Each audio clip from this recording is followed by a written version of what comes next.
omukoro gokurongora abeje bitoje Progressive Primary School erukushangwa omudisiti ya Ntungamo omutawuni yitojo gukorirwe omumbuga zishomero abantu bobeje abasitamire PLE abumwaka 2024 abinena abana 35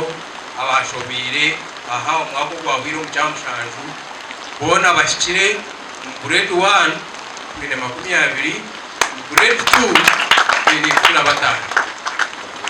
musingire ainina kandi ndongo mu babiri aba district abiharwa abana babiri abatungirina mu district ya Ntungamo umwe naraga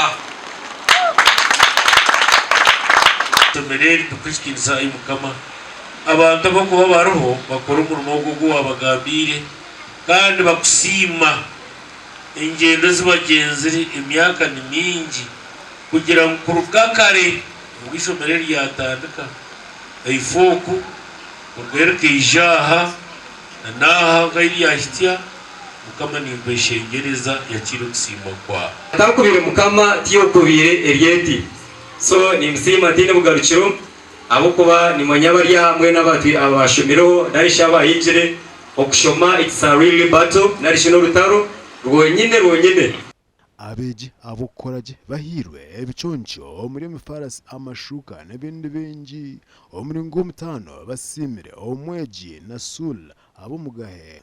omwe abeji ababiri aba district ya Ntungamo owihireyo ina kama kambasa na sakora aggregate 4 in all subjects I got a distinction and I'm very happy, and today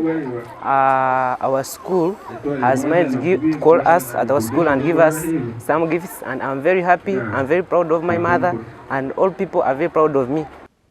Abashomesa na support staff amukorogu nabo tabarugire maho sima ruhanga kureba ngo mwako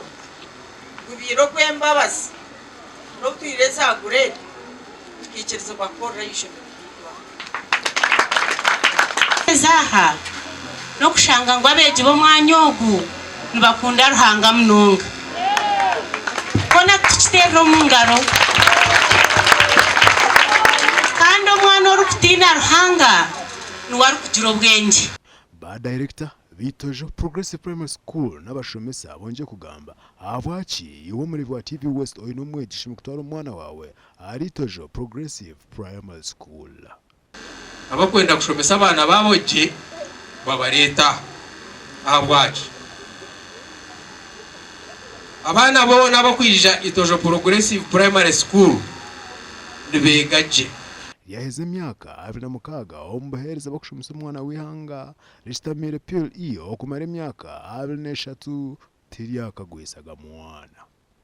abwa TV West ndisenyomo Gideon Home District ya Ntungamo.